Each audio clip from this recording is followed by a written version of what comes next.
thanks again for rejoining us on Nigerian Decides live studio on independent television and radio. That's because in the days to come, we're certainly going to have the radio simulcast of this program. It's a special countdown to the 2023 election. Of course, you know the election is paid for February 25 and then, of course, March 11, 2023. But today on the show, our focus is on the threats to the election against the background of some of the challenges that the country is currently facing. The challenge of fuel scarcity or petrol scarcity, the challenge of naira scarcity following the naira swap challenges that is ongoing across the country. Expectations are high that by now we ought to have this being a thing of the past, but it's not abating yet, despite all efforts and the assurances coming from government. Our guest today on the show, I'd like to thank very specially Pastor Collins Okonofor. Pastor Collins is a legal practitioner, also a public affairs commentator. Thank you for joining us. My pleasure. Thank you for inviting me. We also have with us in the studio the Edo State Chairperson, Youth Wing of CAN, and PFN is also a pastor. Big thanks to Reverend Phil Aroji. Thank you for joining us. Good morning. Thanks for having me. We're expecting Reverend Lou Martins, Executive Director, Canvassers for Democracy and Rule of Law, to join us via Zoom in the course of the program, and we hope it's able to make it in spite of some of teething challenges. But gentlemen, welcome on board, and good to have you here. I've heard people say that the 2023 election is a watershed. How does that resonate with you? Let me begin with you, Pastor Collins. Oh, well, for many reasons, you can say that indeed the 2023 elections will be a watershed in Nigeria's political history. We are coming out of a regime that has really challenged Nigerians to the extreme. All right? And we are coming into an election that people are bringing in all kinds of postulations. Some believe that the Northerners should continue to complete a certain number of years by their calculation. And some believe that the unwritten agreement between the North and the South for rotation of power after every 8 years should be maintained. And that's where we are right now. And some people think that this places this nation on tenterhooks. You never can be sure what will happen on account of any slight imbalance that this election can produce. That's why it is said to be a watershed, and many people are really concerned about what can happen if anything goes wrong.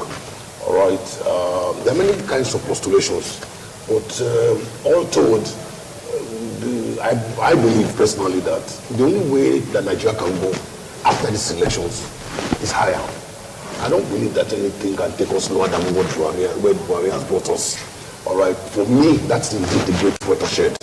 All right, Nigeria is shedding the political bondage and burden that this regime has placed Nigerians in. For me, that's a great watershed indeed. Okay, Reverend Phil, you want to add something to that against the background that we're looking at an election that has about 18 presidential candidates. Yes, there may be 18 presidential candidates, but obviously we are looking at 4 principal presidential candidates. Because even you as an erudite journalist, I'm not sure that you'll be able to mention the names of the 18. You'll be able to mention 5, 6, 10. The 4 that easily comes to my mind is, of course, Ahmed Bola Tinubu of the APC. You have Atiku Abubakar of the PDP. You have Peter Obi of the Labour Party. And you have Malam Kwankwaso of the NMPP. Now, if you look at all of these persons, they are from 4 out of the 6 geopolitical zone. You have Peter Obi from the southeast. You have Tinubu from the southwest. You have Atiku from the northeast, and you have Kwankwaso from the northwest. Of all these 4 regions, it's only the northeast and the southeast that has not have a bite at the presidency since 1999. So looking at you may say, okay, is it turn of the southeast or the northeast? Looking at it from that perspective. But there are a lot of other indices that we'll have to deal with in this election. So many of them. Religion will certainly set in. Ethnicity will come in. And of course, personal interests will come in. Like my senior here says, senior in very many sense, in ministry, family, and all the rest, got mentored by him in how to raise boys, all boys at home in various areas. Yes, even political mentor from the days of Kripa. There are interests, there are so many things we have to look, but it cannot be worse than where we are now. What is happening now is what happened in 2015, when it's like if Buhari didn't become the president, is the Messiah, is the all in all. Today I'm thanking God that Buhari was allowed to be president, so we have seen the best of him, that it could not have been worse than this at any time. We cannot be going to an election, 11 days to election. There is no fear. Banks, nobody had ever imagined that, that's speaking to the issues now. Nobody had ever imagined that it will come to a point where banks will not have money in their vote. Banks don't have money. Many banks branches in this city where you and I live have shut down their branches because there's no money to operate. You don't have power. You don't even have fuel. Even when you now have the fuel to buy, you have money you can't buy. Even when the ones that will use the POS, you will have to use your debit card, they will debit you, the customer will not get the money. I have, for example, a transaction of 29,750 naira to resolve. It's still hanging? Yes, since Saturday. My account was debited twice, but the merchant, the fuel dealer said it's only one credit. Then I should go to my bank to resolve it. Unfortunately, my bank has shut down the branch. So even the money I don't have, 29,700 is hanging. So that's how we have never seen it this bad. And you see people blaming and throwing people. So some persons are even in government, APC government, Buhari government, are speaking as if they're in opposition, the way they are talking. And it's so sad, it's unfortunate. Okay, let me ask you, Collins, the manifestos, the electors have been having an intimate interface with the manifestos of these presidential candidates. Now, the way they've been selling themselves to the electorate, the rallies, do you see any threat as per how the election is going to pan out, as per security-wise, from the way the candidates have been selling themselves to the electorate? So those fears have been expressed both in the open and in secret places. That, from what we see, for instance, what happened in Lagos on Saturday, and in some other places, we have heard about assassination attempts on some gubernatorial, and maybe I even heard about Tokowa a few days ago. All right, but I just think that these are just a flash in the pan, because at the end of the day, we are going to face the real issues. These are not the days where ballot boxes can be snatched. All right, you cannot use violence to win elections. I mean, from what we are told about the efficacy of the BVAS machines.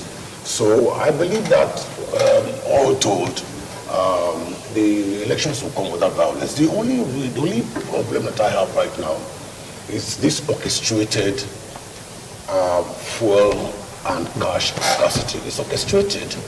All right, so I asked myself, the subsidy, fuel subsidy, has not been removed to the best of my knowledge. So government is still paying fuel subsidy. And why all of a sudden did the fuel just attain a free fall or a free rise in price? And on top of that, there's scarcity. And then also the Naira scarcity. I think that the government may have had a good policy that was very poorly implemented. Plus, the timing is also very dangerously wrong, leading people alluding to the fact that this whole thing was orchestrated and it was designed to frustrate a certain people. Okay, but in what way do you think this will impact negatively on the elections? Because now, if by this week we still don't have Naira, when people ought to be leaving their places and going to their places where they registered for election, and there's no fuel for vehicles to move around, you will see frustration at its peak. There will be frustration at its peak. All right, and you never can tell. I saw videos of people who strip themselves naked inside banks. Those kind of people can do anything. That's frustration at its height. All right, which these activities, these incidents can provoke. A situation where you have money, but you cannot find your money from the bank, so you can't even buy food for your children. You can't send them to school. You can't even move around. If you manage to go to that polling station on that day, you'll be going there with a lot of anger, and that's the design of this whole exercise, to anger the people, to provoke the people against a certain candidates. All right, so that they will put in protest and anger votes on that day. See, I don't deal with parties. As far as I'm concerned, we don't have parties. We just know about individuals. All right. So I don't know who was saying just now that even APC people are speaking like they are members of the opposition. Yeah, because this is not an APC agenda. It's just a cabal agenda. All right, to frustrate. And you see, when you push a goat to the wall, you can turn around and Pastor Collins, if this is the line of thinking, as it were, is it that an indictment on the government of the day if there are people who, in a sense, are trying to undermine the government of the day to ensure that maybe their candidate doesn't succeed in the election? Isn't that an indictment on the government of the day? I mean, quite frankly, the reason is because we do not have party cohesion, we don't have party ideologies, we don't have party manifestos. So you say every member of the party is bound by the ideology or by the manifesto. That doesn't exist in Nigeria right now. Okay, so we just have powerful individuals, unfortunately, within this government. And you know what? When you keep talking about cabals only operate when there's a weak leader. You don't hear anything about cabals when Obasanjo was president. No, there was no cabal. All right, because the man was in charge.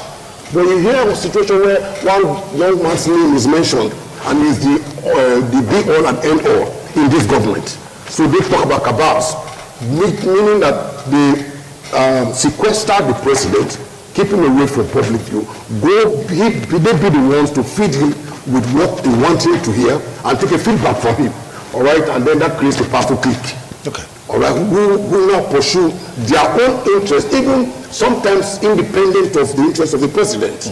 All right, but what that portrays very clearly is a leadership lacuna.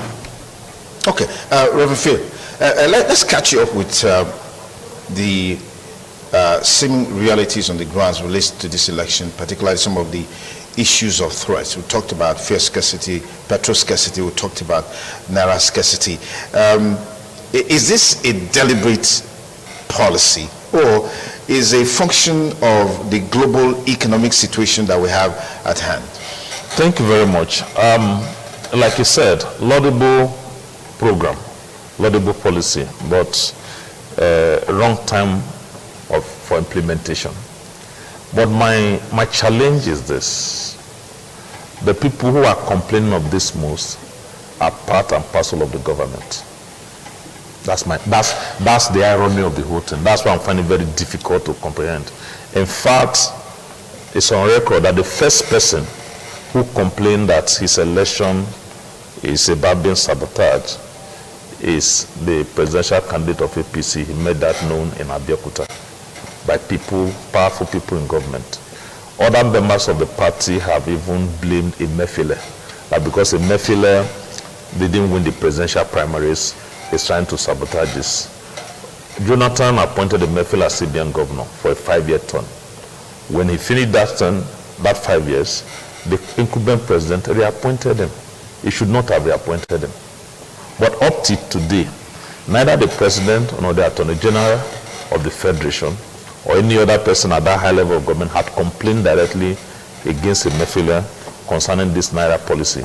it was only the Minister of Finance who initially said that she was not carried along before the president now spoke about it, and that ended that whole thing. Because ordinarily the CBN should be independent. Now, why should the cabal in the presidency be working against the candidacy of Bola Ahmed Tinubu? Is it that they do not want him as a person, or they do not want a sultana to succeed the incumbent president? We need to look at all of that, because some of us have said before that the APC is a party of bird of strange fellows.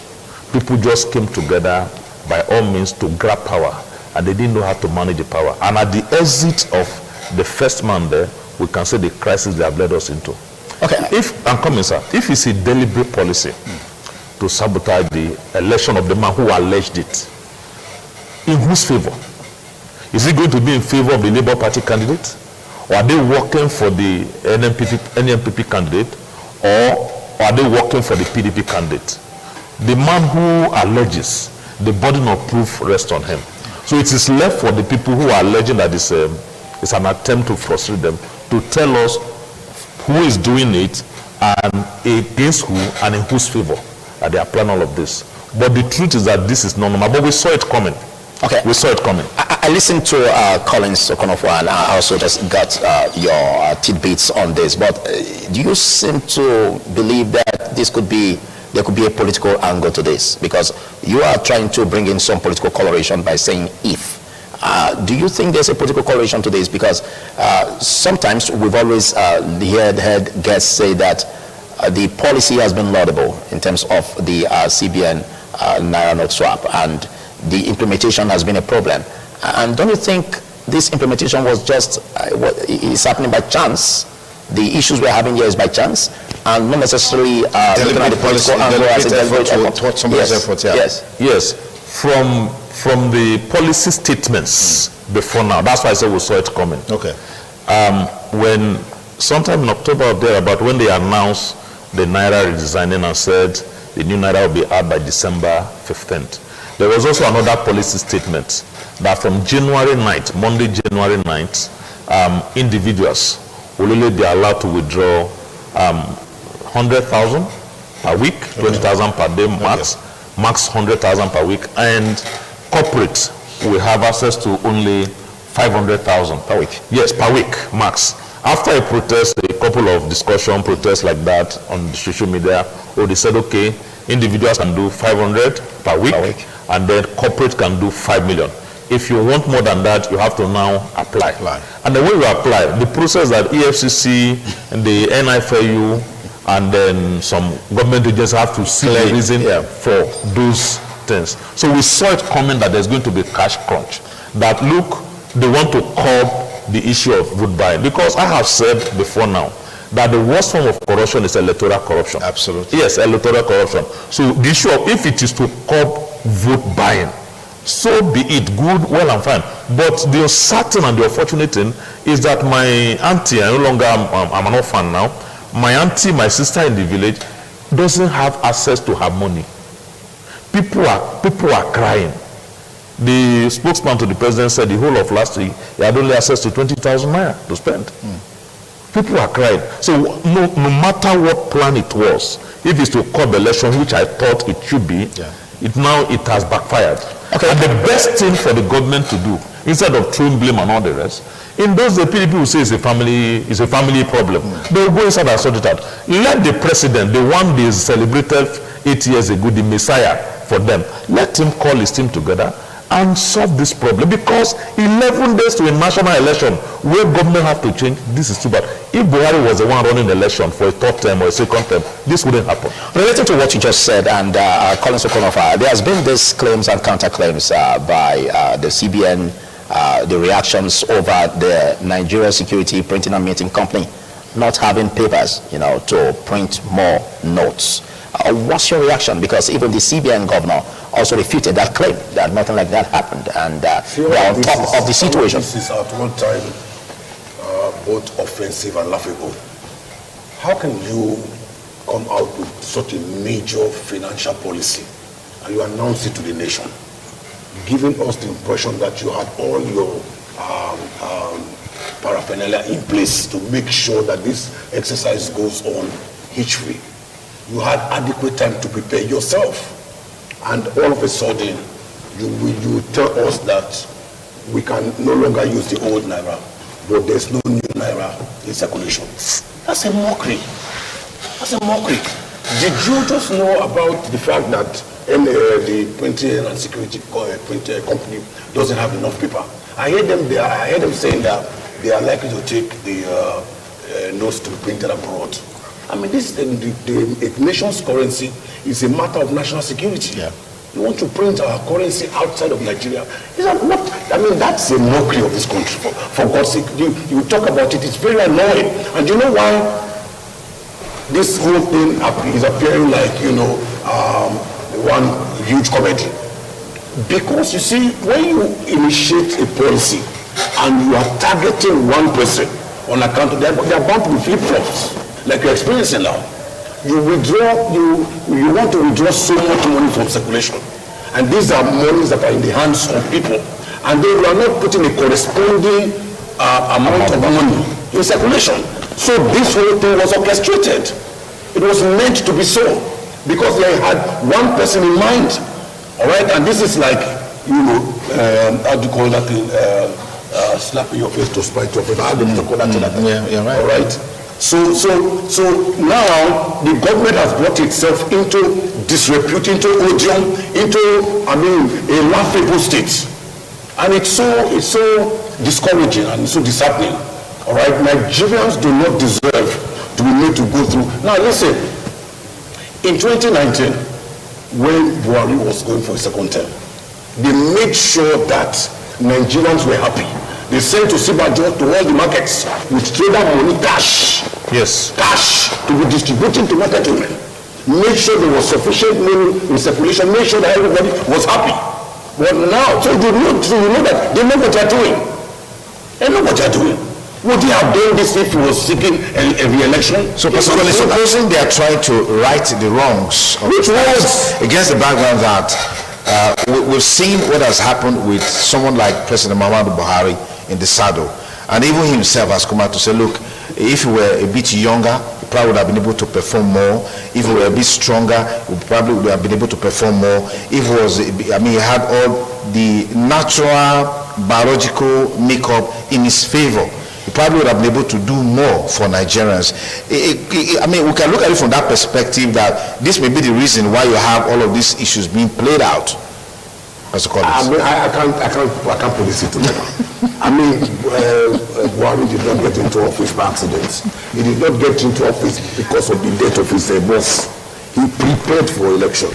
In fact, this man contested, I hope you know, 4 times. It was on the 4th occasion that he became president. You will think that this man, who has had all these years to prepare, so that he had even developed a cult followership, that people thought he was the Messiah that Nigeria had been waiting for. And you know, if Buhari did not become president, they would have made him the best president that Nigeria never had. All right? And thank God, like my brother said, that he had the opportunity to go there and make a very beautiful show of himself. All right? And force the disaster that this country, the greatest disaster this country has ever experienced in terms of... But there are those who would disagree with you on that. Because if you look at it from the very subjective views, yeah. They are my personal opinion. They are subjective, yeah. I know that I share the opinion with a lot of Nigerians that Nigeria has never had it this bad in terms of leadership. Okay. I cannot remember. All right, let me pause you there. Given us so much hardship. I'm sorry. Yeah. 1 second. I'm sorry. What really baffles me, because you were the one reminding me just now how much I spoke against Buhari's coming. You know, Buhari, this is Buhari's second coming. It came first in 1983. And 2 things happened. That was the first time that Nigeria experienced recession. And that was also the same time that Nigeria experienced what you call austerity measure. Austerity. Austerity. They call austerity measures. At that time, we began to have essential commodities, milk and bread, and so those little everyday items became scarce. All right. So when he came again this was the second time Nigeria had recession, and this is the same time that Nigeria has had. But the circumstances, they are not quite exact. No, they are not quite. Pastor Collins, just hold on. They are not quite the same. Let me pause you there. Let me pause you there. Let me pause you there. I like to bring you in here. Nigerians have a responsibility to decide who will govern them, because that decision has left the political parties with their primaries, nomination, and what have you. On the 25th, Nigerians will be going to the polls to decide who will govern them for the next 4 years or 8 years, as the case may be. Are Nigerians wiser? If you take a look at what has happened in Osun State and maybe a few other elections, off-cycle elections, would you say Nigerians are wiser? Thank you very much. Nigerians are wiser. That's the way they thought they were in 2015, when they said to hell with Jonathan. Yeah. Anything but Jonathan. Yeah. That's exactly where we are now. This election that is going to happen in 11 days, I don't want anybody to be carried away by emotions. The various polls that have been conducted, I did not partake in any of them. My voting clouds around me were not part of it. So people should not be emotional. People should not be carried away, so that when the result of the election doesn't go your way, you don't start crying foul that they read, because it is not, I told them in church on Sunday, please know that it is not a must that the person you are supporting and you vote for will win the election.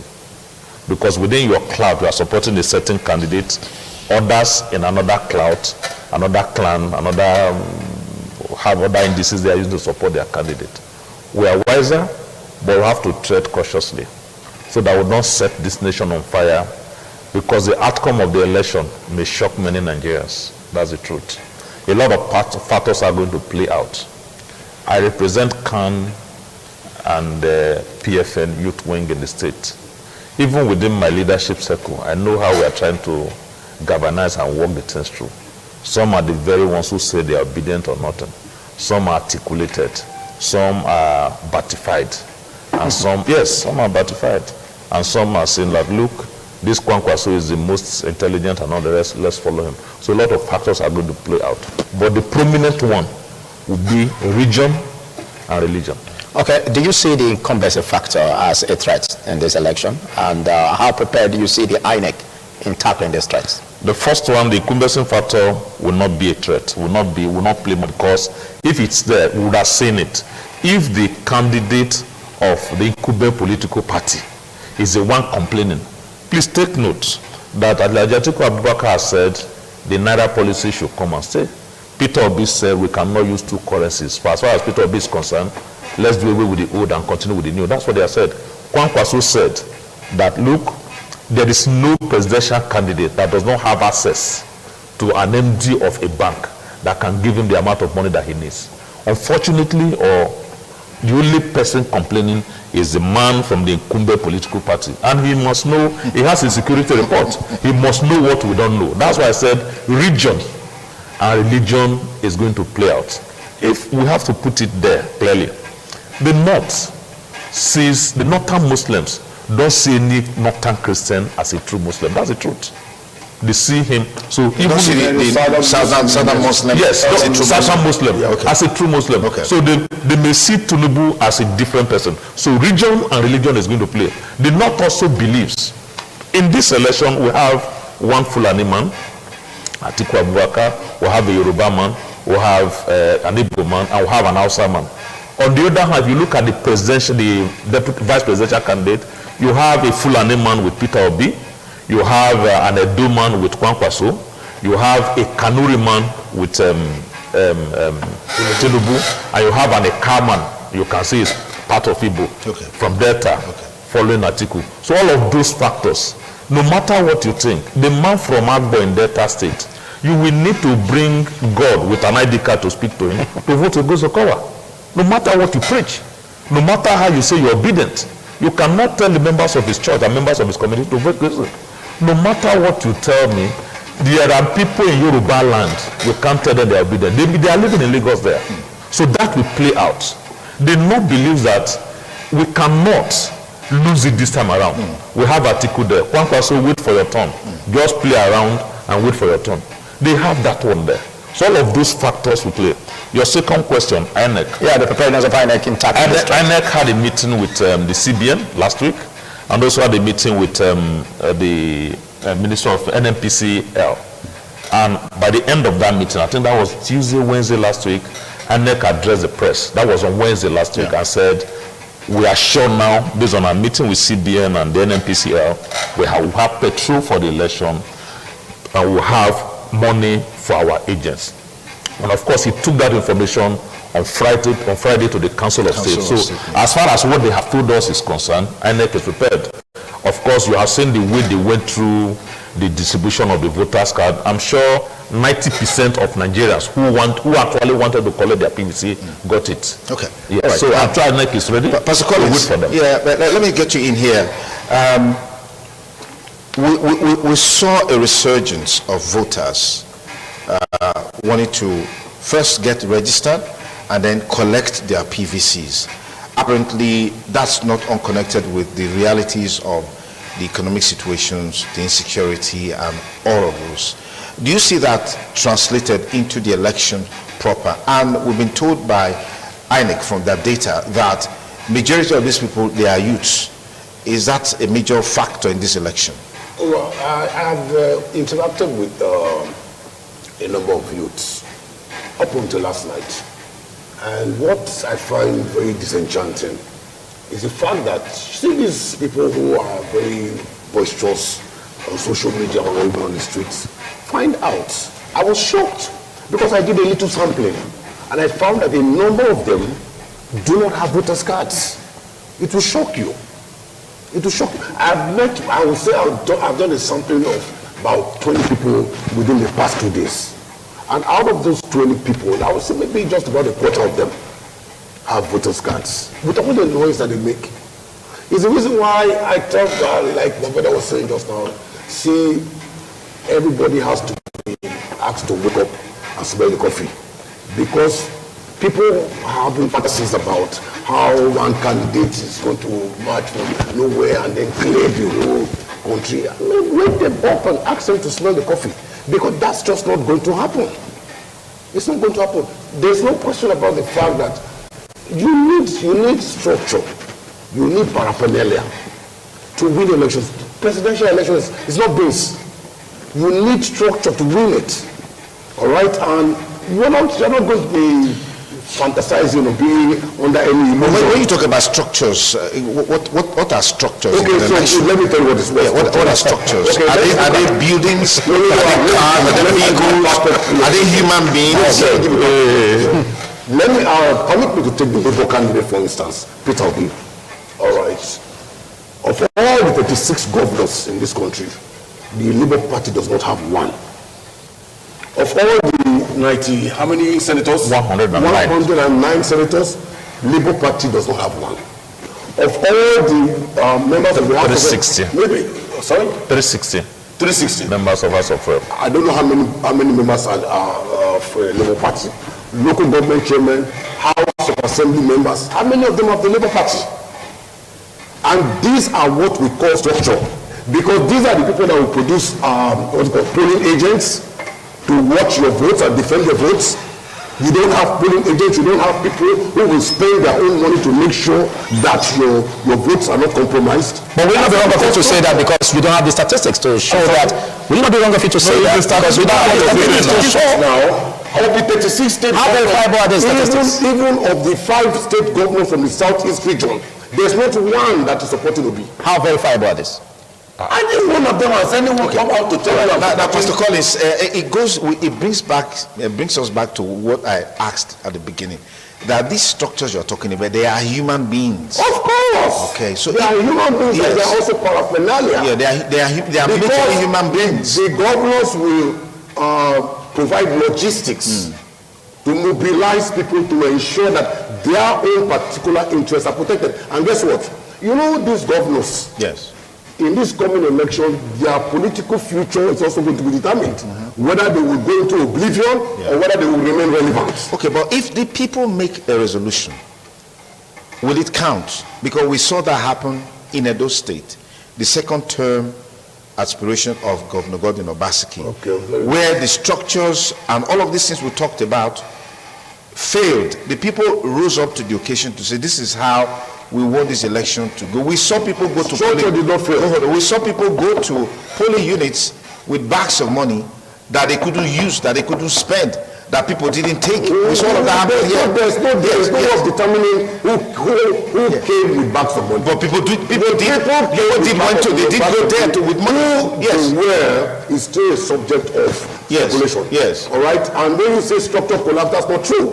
Obaseki moved from the APC to another formidable party. Yes. That also has structure. I should expect that the structure of the party that he had would have been able to overwhelm the election. I expected that the structure of the political party where he left, based on the fact that they were also in government, would have been able to overwhelm the situation for their candidate to prevail. But let me come in, sir. Structure means you've got people on ground. Yes.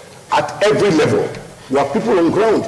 So if he left the structure of the APC and went straight into the structure of another formidable party, nothing was lost. Okay. So why couldn't he would know the importance of structure if he had gone to a non-discrete party? Okay. Let me be as done now. Let me get a feel. Yes. Obaseki moved from APC to Labour to PDP. You know that Edo is almost 70% PDP. Okay. Edo, things are changing now. No, I'm talking of then. Edo never lost, PDP never lost Edo State. But you say things are changing now. Yes. Yeah. Never lost Edo State. Okay. And the power of incumbency, he moved with all his commissioners, House of Assembly members, that's structure. Party officials who were with him in APC, including the party chairman, teamed up with him and joined the party structure. Don't forget you had a Dan Obi here. Don't forget that people like Wiki came here and all the rest. That structure was there. I said people should not be carried away. Some persons have said they will waste their vote. Don't waste your vote. Let's cast our vote and believe. Don't have the mindset that you are going to waste it. Okay. Believe that your candidate will win, irrespective of who that person is. Let's go national. And then ensure that your heart is also open. Let's go national. At the national level, it looks like the PDP is like a house divided against itself. If you look at the actions, inactions of the G5 governors as it relates to their participation. I mean, we just saw recently the cancellation of a presidential campaign in Rivers State, and the government of Rivers State came out to say, look, they did that to save a crisis situation and all of that. Let's get your take on this. Thank you very much. That brings us to the last thing we're discussing. If we are paying attention to 5 governors who are a threat to a PDP that still have about 11 governors, then it will help to boost the issue that he raised, that even the Labour Party doesn't even have one governor. And up to now, we don't know the party that the 5 governors they are supporting. We don't know. The man has already given a clear indication. Okay. It's an indication, but he has not told his aides who they should canvass. Okay, let me get to a starting point. PDP will either have to put his house in order or may suffer a shipwreck. And 11 days to the election is still not late. Because the factors that will determine the winners will also come up within these 11 days. A lot of factors. This fuel crisis, availability of cash and all the rest. And I believe that PDP have the capacity to put their house in order. But if you look at these 5 governors, you will know that some of them have not thought it through with their action. Even the governor of Oyo State, Shea Makinde, couldn't even carry on with his campaign. He has to suspend his campaign. Yeah, because of the cash crunch. Yes, cash crunch. Because of the cash crunch and the and if you're in the political party, you are going for a second term, you don't join force with a man who has finished his second term with Wike. Autumn is going for the Senate. Ugwanye of Enugu State is going to the Senate. Now the worst hit is the man in Abia State called Ikpazu. His governorship candidate passed on, unfortunately, 2 weeks ago. Now the people he didn't want, Ayu, had to come and conduct the primaries to bring another governorship candidate. So he have to suspend that. Unfortunately for him also, he's contesting against a veteran in the Senate, Abaribe, who didn't get the ticket and he moved to Abga. So that one is also giving him the fight of his life. Okay. So at that level, the only person who is not going for another thing is Wike. But let me say this. If Wike won the presidential primaries, will he be doing what he's doing now? If he was chosen or picked as a vice presidential candidate to Atiku, will he be doing this? All of this thing is about interest. And that is what Nigerians should look up to. When you look at the candidacy of Bola Ahmed Tinubu, you will find that this man has made people from grassroots to national level. Grassroots to national level. He picked Fashola and made him chief of staff. Today, Fashola has been minister for 8 years after being governor for 8 years. He picked the minister for information and made him commissioner in Lagos State, even if he was from Kwara. He's been minister now for 8 years. The vice president, he made him attorney general for 8 years. And that man now has been a vice president for 8 years. He has made a lot of people. And he also denied Ambode second term. Yes, second term. Yeah. Second term. In the hall. Yes, no, I don't forget that. Okay. He denied Ambode second term. But the man who is also the governor now, he also has been working with him as a grassroots person. Okay. So that interest, people he has been taught, will show. On the other hand, somebody like Atiku Abubakar is the one that boasts that in every local government, he knows someone. There are people in our state here who have billboards, TV and radio jingles working for Atiku. The interest of Ukowa within the Edo Delta region is also there. The interest of the church nationally is also being looked at, because there are some Christians in northern Nigeria who believes, I'm telling you the truth, who believes that the savior they have in this forthcoming election is Atiku and Ukowa. Because they have looked at the same Muslim thing and not. So there are many interests at the national level that we play out. I would like to just say a little bit about the same faith tickets. Yes. All right. I recall that the last time I was in this place, we had a conversation on it. You bombarded me seriously in that program. I happen to just hold a different point of view on this issue of same faith tickets.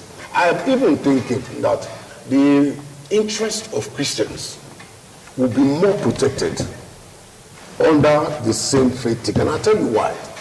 Under this regime, Christians have never had it as bad in the history of this country. And this is a regime that has a Muslim president and a pastor vice president. And every time they gave the Christians a bad jab, they sent the vice president, a pastor, to go and tell the Christians, don't worry, it will be okay. All right? And then get ready for the next job. Even when that girl, what's her name in Sokoto? Yeah, Deborah. Even when she was lynched, this Atiku had put out a tweet, and within a few minutes, we will drop that tweet. The vice president was not heard to have made any condemnation or comment, for that matter, as to condemning that act. If they were both Muslims, I can assure you that they would have been compelled to not only commiserate with the family and to condemn with Nigerians, but to order an investigation so that there's a statement credited to the vice presidential candidate of the APC. Yes, a statement. I just saw that, I think yesterday, even though I cannot. I was verified. Yes, land on this point. Yes, why I'm making reference to that is the fact that if you're saying that you believe that perhaps a same faith could even favor Christians more than what we have today, that it may just be wishful thinking, because the vice president candidate of the APC has asked has questioned Atiku's disposition towards Sharia in the country. And on account of that, there's a particular statement. I don't want to say exactly what he said here now because of the concern. But the point I'm making is that it could just be wishful thinking to say that this is about Shetima. Yes. About Shetima. Yes. At the time that he was governor, I also happened at that time to be the state chairman of the Christian Pilgrims Welfare Board. And it's on record because I know this. We, the chairman, used to, have a meeting interactive. It's on record that Shetima has sponsored the highest number of Christian pilgrims. Whenever there was a conflagration in Borno State and Christians' properties were destroyed, if they destroyed a small church, Shetima will be there right the next day to put up an edifice for the church. And this on record, this is by Christian pastors and bishops in Borno State. That does not speak about a person who is religiously intolerant. All right? All this talk about what's his name, one guy being found in the Borno State. Boko Haram suspect, yeah, yes. Suspect. Yes. Do you know these northerners? They are what do you call them? They are liaison offices in Abuja. They are just like outposts for all their state people, citizens. You get them, you find a lot of them. The governor would not have an idea who were the people in that property. He was not hiding a man there. There are better places for him to have hidden the man if he was going to hide that Boko Haram suspect. Can I speak to that? Yes, quickly. Yes. It's a major concern for the church. Both at CAN National, PFN National, it's a very major concern. Because they said even when we had a pastor as a vice president, we had it this bad. What of when the church is doesn't even have any? That's why I've said. Yes. Sorry, I'm not telling you. Because he has a floor, please. He has a floor. He has a floor. He has a floor. Don't muzzle it. Please, you have the floor. Even when we had the pastor as the vice presidential candidate, yes, we had it this bad. What when there is no church, no Christian represented there? That's one. Some have also canvassed that if we had a pastor and we had it this bad, what difference will it make just having a night in Okowa there? The people who are speaking for Okowa say, look, Okowa has a better political stamina than the incumbent vice president. Okay. Having been a local government chairman, a commissioner, two-time commissioner, SSG, a senator and two-time governor, he had more political standing to be able to relate with the president. More so that Alhaji Atiku Abubakar is less a fanatic than the incumbent president, who has conspired to oppress Christians and oppress the vice president. Okay, if just a moment. No, sorry. Just I will give you the time. Don't worry. I just want to. I know you want to respond. I don't want us to go away with what he said that the president has conspired to. No, he has oppressed him. No. I want us to. He has oppressed us. No. I don't want us to use this platform to peddle that. So I withdraw that statement. Please withdraw. Thank you. I withdraw that statement. Yes. What he said about Atiku being largely tolerant of other religions, I can tell you, put Atiku on one side and put Tinubu on the other side. Atiku is on record to have married women from different tribes. But you know that's what? his religious tolerance. It's good. But you know what? If he married you as a Christian, he compulsorily converted you to Islam.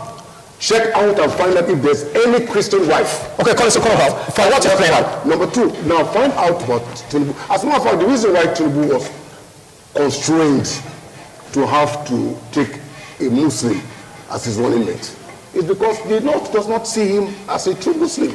If that man had gone ahead to take a Christian vice, as far as the North is concerned, is a Christian ticket. Because they consider Tinubu a Christian who can have a pastoral wife, a Muslim, to be an infidel. All right, so Tinubu had no choice. Have they said that to you? They haven't said that. This is the assumption. Okay. Collins, it's easy to know where your choice is. Basically, where your choice is. But let's look at the possibility of having a stalemate in this election that could demand a rerun. Do you see that possibility? Well, I mean, you cannot take anything away from the table. Anything is possible. This election, as we know, is going to be very intense, competitive, heated, hotly contested. Okay. And it will be difficult to make any very definite permutations at this time. You can only use some certain indices to arrive at certain conclusions that if it has been like this in the past, all right, it is likely to be like this now. Okay. All right, I can tell you very clearly that amongst these three frontliners, I don't consider one person to be in front of No, that's your choice. That's everything I say. That's your opinion. It's your opinion. It's your I'm opinion. not expressing your opinion. It's your opinion, Pastor Collins. Thank you. Now we'll take a short break. It's still Nigeria Decides live studio of independent television and radio. Beautiful Tuesday morning. We hope you have been enjoying the conversation so far. Remember, you can follow us on all our social media platforms at ITV Radio NG on Facebook, on Twitter, on Instagram, on TikTok. You can follow me on my personal Twitter handle at Duke Okosun. I'll follow you back. Post a comment there. We'll share it on the show. We'll take a break. I want to say big thanks to Pastor Collins. Thank you for coming. And Rafila Rich, thank you for coming. Thank you. Well, we couldn't have Pastor Lou Martins join us due to some unforeseen circumstances. That's understandable.